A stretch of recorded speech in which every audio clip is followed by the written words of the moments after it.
Bonjour, bienvenue dans cette capsule dédiée à l'utilisation des en-têtes et des pieds de page. Pour commencer, vérifiez d'avoir bien la règle qui soit affichée.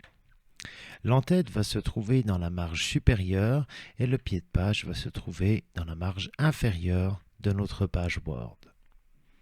En faisant un double-clic dans la marge supérieure, on ouvre le volet en-tête, ici avec les différentes fonctionnalités, et on voit ici que l'on peut y écrire.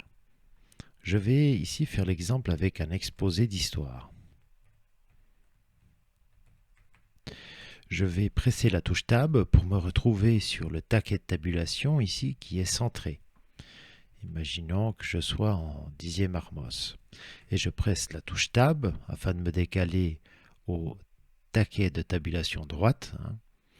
Et je vais y ajouter mon prénom.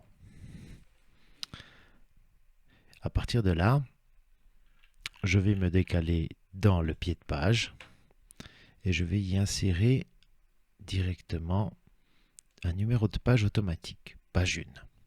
On voit que sur la page suivante, ces informations vont rester.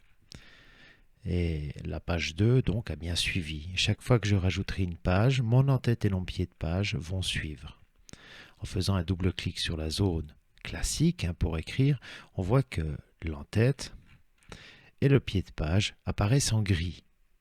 Attention, lors de l'impression, ils s'imprimeront comme un texte normal. Ici, regardons encore une ou deux des fonctionnalités. Imaginons que je souhaite mettre, ici dans mon pied de page, d'autres informations. Par exemple, la date de création de ce document. Je peux retrouver ici sous date et heure une date automatique. Cette date, ici, va me permettre de savoir quand est-ce que ce document a été fait. On peut retrouver encore ici l'option mettre une mise à jour automatique, c'est-à-dire que si je réouvre ce document demain, nous saurions bien le 2 du 10 2019. Ça permet de suivre les différentes versions. Il est encore possible de faire quelque chose d'autre, de dire que l'on souhaite une première page différente.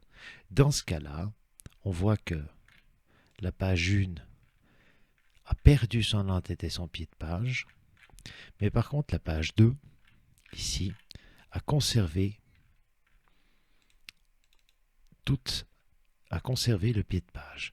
Si j'insère une nouvelle page, on voit que la page suivante, donc 2, 3, va avoir aussi toujours ce pied de page. Ça permet donc de différencier la première page des suivantes au niveau de l'en-tête. Je vous laisse donc essayer les autres fonctionnalités. En espérant que cette capsule vous aura été utile, je vous souhaite un bon travail. Voilà, ça c'est fait.